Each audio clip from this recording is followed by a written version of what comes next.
आदाब, मैं हूँ वसतुल्ला ख़ान। मेरे साथ हैं ज़र्रार खोड़ो और शाहज़ेब जीलानी। सालाना कौमी बजट का मौसम है।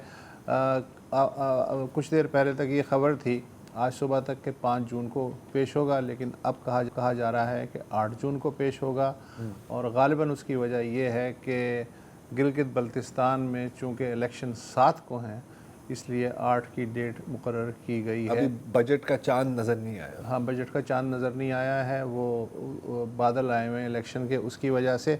और ये कोई नई बात नहीं है। मुझे याद पड़ता है कि पहले भी एक दफ़ा तो 3 तारीखें बदली गई थी। कल हमने इस सिलसिले में साबिक़ वज़ीर ख़ज़ाना मिफ्ता इस्माइल साहब को मदऊ किया था। आज हमने मुख्तलिफ़ मरकज़ी और सूबाई हुकूमतों को वक्तन फ़वक्तन समाजी और इक़्तिसादी मशवरे वाले एक मारूफ़ पाकिस्तानी माहिर मईशत को दावत दी है। हुकूमतें उनके मशवरों पे कितना कान धरती रही हैं ये तो हम नहीं जानते, मगर इतना ज़रूर जानते हैं कि दर्द रियासत रखने वाले शहरी ज़रूर उनकी बात ध्यान से सुनते हैं। यानी आज हमारे साथ हैं doctor Qaiser Bengali. Thank you so much. शुक्रिया। हमारे उस एंड पे शाहज़ेब जीलानी भी मौजूद हैं। शाहज़ेब, आप कुछ डॉक्टर साहब के बारे में बात। जी वो सब शुक्रिया। तो जब भी बजट का सीज़न आता है तो हम ये बार बार सुनते हैं हुकूमत की तरफ से कि खसारे को कम करने के लिए या अखराजात घटाएं या फिर आमदनी बढ़ाएं। आमदनी बढ़ाने से बात हमेशा होती है कि जी टैक्स बेस को जो है ब्रॉडन किया जाए, ऐसे लोगों को शामिल किया जाए जो टैक्स से इनकारी हैं। जो रविश है इस हुकूमत की, पिछली हुकूमतों की, उससे ये वाज़ेह है कि ये टैक्स बेस जो है ये तो फ़िलहाल ब्रॉडन होने नहीं जा रहा, अलबत्ता डीपन होने जा रहा है। डीपन का मतलब ये है कि जो लोग पहले से टैक्स दे रहे हैं उनको मज़ीद निचोड़ा जाए। तनख्वाहदार तबका है, कॉरपोरेट्स हैं, या वो लोग जो समझते हैं कि हमें टैक्स देना चाहिए। तो टैक्स के हवाले से तो मेरा ख्याल है कि हम इस बार भी बुरी खबर सुनेंगे कि जो FBR के टारगेट्स हैं वो पूरे नहीं हुए। इसमें जो दूसरी बात आती है कि अखराजात घटाए जाएँ, और उसमें वफाकी सरकार के लिए बार बार ये कहा गया है, IMF हो, वर्ल्ड बैंक हो, दूसरे एक्सपर्ट्स हों, कि जी सरकार का जो ख़र्चा है कम करें, डाउन साइजिंग करें, राइट साइजिंग करें, ताकि ये जो शाहाना लाइफस्टाइल है आपका, कुछ आप करके दिखाएं तो फिर लोगों को भी बात समझ में आए कि हम पे मज़ीद बोझ क्यों डाला जा रहा है। तो कैसर बंगाली साहब हमारे साथ मौजूद हैं। कैसर साहब, आप एक ऑस्टेरिटी कमेटी बनाई थी सरकार ने, उसका कुछ अरसा आप हिस्सा भी थे, और जब आप आपने वहाँ से रिज़ाइन भी किया क्योंकि शायद आपको लगा कि ये संजीदा नहीं है। एक साल पहले भी जब आप हमारे प्रोग्राम में आए थे, यही बजट का सीज़न था, हम बात कर रहे थे, तो उस वक्त हमने देखा कि एक डिपार्टमेंट था वफाकी हुकूमत का, PWD, जहाँ से यकायक जो है सफाया किया गया, झाड़ू फेरी गई, बहुत सारे लोग में से फारिग हुए। और फिर बाद में यूटिलिटी स्टोर्स की बारी आई जहाँ से लाखों लोगों को यकदम फारिग किया गया। ये जो इक़दामात थे उनके हवाले से, और उसके बाद में सरकार ने अमली तौर पर क्या किया है अपने खर्चे घटाने के लिए? जो PWD का फ़ैसला था वो तो उस वक्त हुआ जब ऑस्टेरिटी कमेटी की मीटिंग्स हो रही थी, और ऑस्टेरिटी कमेटी का कोई रिकमेंडेशन भी नहीं था इस डिपार्टमेंट को बंद करने का। ये प्राइम मिनिस्टर के ऑफिस से ऑर्डर्स आए और बहुत ही जल्द बगैर किसी देर के इसको बंद कर दिया गया और स्टाफ को फारिग कर दिया गया। यूटिलिटी स्टोर का फ़ैसला मेरे रेजिग्नेशन के बाद हुआ है, लेकिन जिस वक्त डिस्कशन हो रही थी तो मैं उसको अपोज़ कर रहा था। मैंने कहा इसको बंद न करें, इसको रिफ़ॉर्म कर दें। और रिफ़ॉर्म करने का एक पेपर मैंने 2008 में उस वक्त के फाइनेंस मिनिस्टर को दिया था, जब मैं BISP डिज़ाइन कर रहा था। हमारा दफ्तर उसी बिल्डिंग में था। इसके अलावा इन्होंने 1.5 लाख ग्रेड 1 के एम्प्लॉइज़ की पोजीशंस ख़त्म की है, और वो भी मैंने अपोज़ किया था। मैंने कहा जो ग्रेड 1 की सैलरी कम होती है, आप टोटल कर ले तो अमाउंट बहुत ज़्यादा नहीं बनता, उस थोड़े से ग्रेड 22 के पोजीशंस ख़त्म करेंगे तो ज़्यादा पैसे बचेंगे। लेकिन उन्होंने वो भी नहीं किया, ग्रेड 1 की पोजीशंस ख़त्म की। तो उसके बाद हमें कोई मज़ीद ऑस्टेरिटी की ख़बरें तो नहीं आई है, लेकिन डिविजन्स और बनाए हैं और ग्रेड 22 की पोजीशंस और क्रिएट किए हैं उन्होंने। तो कैसर साहब, और कौन से ऐसे डिपार्टमेंट्स हैं, वजारतें हैं जिसके बारे में लोग समझते हैं कि उनकी ज़रूरत नहीं है वफाक में, क्योंकि ये मामला डिवॉल्व हो चुके हैं सूबों में, जिनको ये चलाए आ रहे हैं? जी, मैंने तो पूरी असल में मुझे उस कमेटी की ही जिम्मेदारी दी थी कि मैं बना के दूँ ड्राफ्ट, क्या कहाँ पर क्या हम कर सकते हैं। तो और फाइनेंस मिनिस्ट्री ने पूरा डेटा मेरे हवाले किया, वेरी नाइस ऑफ देम। और मैंने 17 डिविजन्स और 60 डिपार्टमेंट्स की लिस्ट बनाई थी जो बंद किए जा सकते हैं, जिसका कोई काम नहीं है। और ये डेटाबेस डिसीजन था।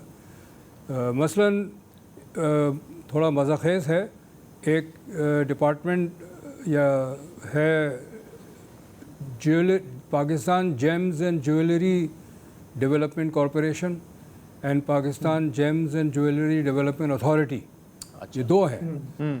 और मतलब लेकिन जेम्स और ज्वेलरी तो वही है ना जी। और पूरी आप इकोनॉमिक्स की प्रोडक्शन साइड देखें, हमारी इंडस्ट्री का एक्सपोर्ट को देखें, ये फिगर नहीं आता कहीं, कोई हमारी कारकर्दगी नहीं है। स्मेडा है, बहुत बड़ा इदारा है, हर डिस्ट्रिक्ट में शायद इनका दफ्तर है, डायरेक्टर्स हैं। इनका काम है स्मॉल स्केल इंडस्ट्रीज़ को प्रमोट करना। अच्छा, चूँकि ये मेरा भी सब्जेक्ट है तो वक्तन फ़वक्तन हम इनसे रब्ता करते रहते हैं, हमें डेटा चाहिए होता है। आज तक कोई एक चीज़ हमें नहीं मिली वहाँ से। जब हम कोई चीज़ मांगते हैं वो कहते हैं हमारे पास नहीं है, हमें नहीं पता। और ये तो वाज़ेह है सबको कि कोई स्मॉल स्केल इंडस्ट्रीज़ डेवलप नहीं हुई है, नहीं लगी, बल्कि जो थी वो बंद हो गई है। चूँकि जब बिजली नहीं होती है तो बड़ी इंडस्ट्री तो जनरेटर लगा सकते हैं, छोटी इंडस्ट्री नहीं लगा सकते हैं तो वो बंद कर देते हैं। तो हम जानते हैं ऐसे सैकड़ों, एटलीस्ट 100 इंडस्ट्रीज़ की लिस्ट बनाई जा सकती है इस मुल्क में जो बंद हो गई है, स्मॉल स्केल इंडस्ट्री। तो स्मेडा का कोई काम नहीं है। और बहस ये करते थे कि नहीं जी, small scale industries is the backbone of economy, Japan को देखें वगैरह वगैरह जो नारेबाजी करते हैं।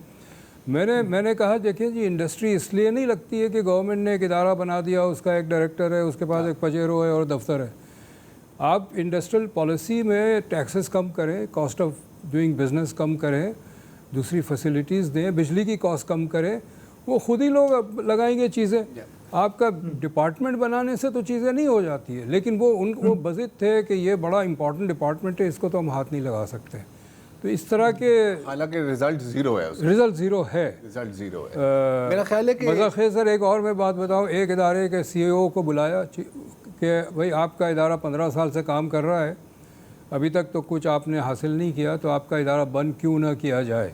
तो जवाब में वो कहते हैं कि जी सही, हमने कोई काम नहीं किया लेकिन अब करेंगे। हाँ, मतलब अब देखिए, एक बेस भी तो बनानी होती है ना, उसमें 15 साल लग सकते हैं बंदे को, इससे पहले कि आप टेक ऑफ करें। क्या ये कहना दुरुस्त होगा डॉक्टर साहब कि जिन ममालिक में स्मॉल और मीडियम इंडस्ट्रीज़ ने पिकअप किया है, वो शायद उसकी वजह ये है कि वहाँ पर स्मीडा नहीं था? उधर एक पूरा टैक्स और सब्सिडीज़ का एक निज़ाम होता है, कल्चर होता है। ज़मीन प्रोवाइड की जाती है सब्सिडाइज रेट पे, और वो जो स्मॉल स्केल इंडस्ट्रियल इस्टेट होता है उसमें एक दफ्तर होता है, वो सपोर्ट करता है। जैसे जैसे जिस चीज़ की सपोर्ट चाहिए, किसी को टेक्निकल सपोर्ट चाहिए वो उसको इंतज़ाम करके देता है, किसी को मार्केटिंग में प्रॉब्लम हो रही है वो इंतज़ाम करके देता है, किसी को किसी ख़ास किस्म की स्किल नहीं मिलती है वो ढूंढ के ला के देते हैं। ये इंग्लैंड में भी है, मैंने देखा है। मैं शॉर्ट टाइम मुझे मिला UK में काम करने का, वहाँ भी एक स्मॉल स्केल इंडस्ट्रीज़ या स्मॉल स्केल बिजनेसेस का एक दफ्तर है, वो यही करता है, बैक स्टॉपिंग करता है और फैसिलिटेट करता है। हमारे स्मेडा तो कुछ भी नहीं कर, इनको पता ही नहीं है कौन सी, उनको ये नहीं पता उनके डिस्ट्रिक्ट में इंडस्ट्रीज़ की लिस्ट है उनके पास, कोई इंडस्ट्री है भी कि नहीं। अच्छा Qaiser sahab, just to play devil's advocate, मैं तस्वुर कर लें कि मैं गवर्नमेंट में वजीर हूँ इस वक्त, मैं आपसे कह सकता हूँ कि ये आप क्या बात कर रहे हैं। अभी हमने मार्च में जब इतना बड़ा ये वॉर के क्लाउड्स थे, हमने किफ़ायत शारी की एक मुहिम का हमने आगाज़ किया। हमने वज़ीरों को कहा कि जी कि आप 60% अपनी जो व्हीकल्स हैं वो ग्राउंड कर दें, आप 50% जो है वो तेल कम कर लें, और आपको इजाज़त नहीं है मज़ीद फर्नीचर लेने की और शाहाना अखराजात करने की। क्या इन सब इकदामात से बचत होती है और या ये नुमाइशी हैं? कॉस्मेटिक है ये, बहुत कम होती है। अगर हम परसेंटेज वाइज लगाएं कितना मतलब? सब 1% भी नहीं होगा, 1% भी 1% भी नहीं होगा। हाँ। मतलब वजन कम करने के लिए आपने अपने जी बाल बस काट वो, हाँ मतलब ये बहुत पुरानी तक ये है। कभी प्रेसिडेंट हाउस के घोड़े बेच देते हैं, कभी गाड़ियाँ बेच देते हैं, कभी कहते हैं जी हम तनख्वाह आदि कर लेंगे। एक ज़माने में मुझे याद है कि बैल भी ऑक्शन हुए थे। बैल भी ऑक्शन हुए थे। तो ये इससे तो हम देखें ना, ये सारे इकदामात एक तरफ आप, लेकिन बजट जब आता है वो उस वक्त देखें कि वो उस हेड पे कमी कितनी हुई। कमी तो कहीं होती नहीं है, इजाफा ही होता है। तो आपने गाड़ियाँ घोड़े बेच के क्या हासिल किया? साथ ही ये खबरें भी आई मिसाल के तौर पे कि पंजाब चीफ मिनिस्टर ने एक लग्जरी एयरक्राफ्ट ख़रीदा। ये जो प्रोटोकॉल जाता है वो भी हम देखते हैं, उसमें भी नंबर ऑफ कार्स कोई खास मतलब नुमाया तौर पे कोई कम तो नज़र नहीं आई हैं। जितनी होती थी 20-25 वो वही चल रही होती हैं। तो क्या हमारा फोकस जो है वो असल काम से हट जाता है जब सरकार हमें इन चीज़ों में उलझा देती है? तो जो फंडामेंटल उनको रिफॉर्म्स करनी है अखराजात कम करने के लिए, हम उससे तवज्जो हमारी हट जाती है। जी सिर्फ सरकार नहीं उलझाती है, आपका मीडिया भी उलझाता है। हम तो बिल्कुल हैं, इसको इसी को उठाते हैं सर। मतलब आई थिंक मीडिया को चाहिए कि जो जहाँ असल चीज़ है, जो अगर आपने जो 60 डिपार्टमेंट्स बंद करने हैं तो उसका मैंने सिर्फ non salary cost saving 30 billion मैंने कैलकुलेट किया था, नॉन सैलरी। यानी इसलिए कि मेरा ये था कि जॉब से फारिग किसी को नहीं करना। आप उसको ओवर टाइम, कोई रिटायर हो जाएगा, कोई कहीं एडजस्ट हो जाएगा, कोई खुद ही चला जाएगा, एक सरप्लस बूल बना के रखें। बिकॉज यू कांट, हम किसी की रोटी नहीं मार सकते। लेकिन नॉन सैलरी कॉस्ट है और अच्छा खासा है, क्योंकि ये जितने अक्सर जो इदारे हैं किराए के घर बिल्डिंग्स में है और इनके किराए बहुत ज़्यादा है। तो ये तो मतलब क्या कहते हैं ना कि वो काउंटर चलता रहता है। काउंटर चलता रहता है। सो आई थिंक जो बिग आइटम्स है उस पर करें। और मैं जैसे आपके प्रोग्राम पे भी पहले कह चुका हूँ, हर दफ़ा कहता हूँ कि डिफेंस को आप देखना पड़ेगा। डिफेंस पे बात किए बगैर मईशत संभल नहीं सकती।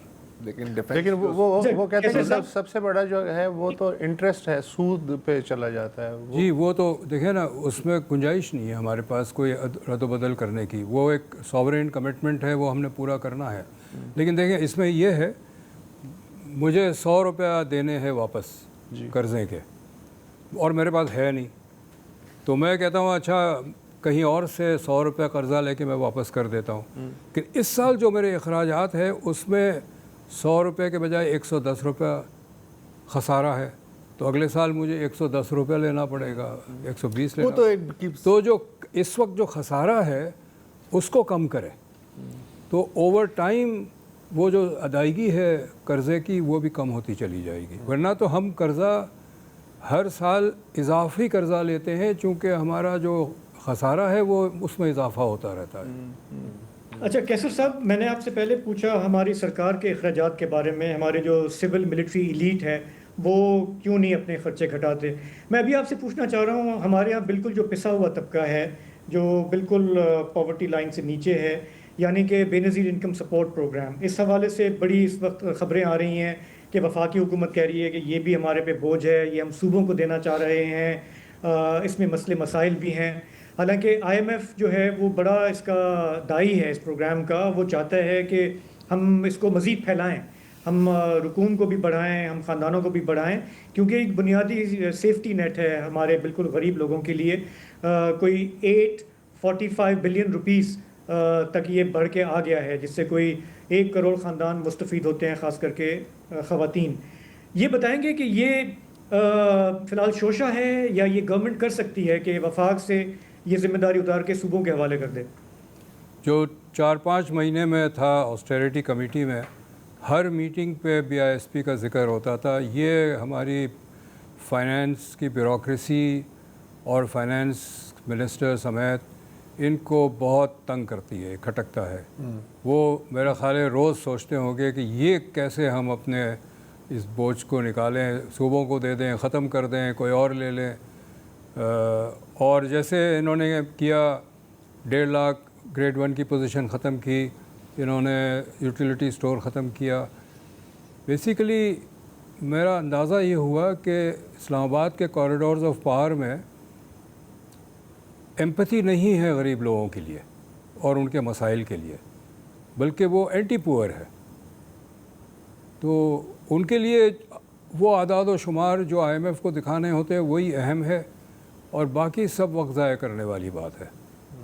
तो BISP के ख़िलाफ़ जो एक मुहिम चलती है और बहुत सारी बातें की जाती है मुख्तलिफ़ हवाले से, वो बेसिकली ये कि उसको रेपुटेशन उसकी ख़राब करनी है, और फिर माहौल बन जाएगा तो इसको बंद कर देंगे, सूबों को दे देंगे। सूबे के पास तो पैसे नहीं है, सूबे कहाँ से चलाएंगे? अगर वफाक कहती है कि वफाक के पास पैसे नहीं है।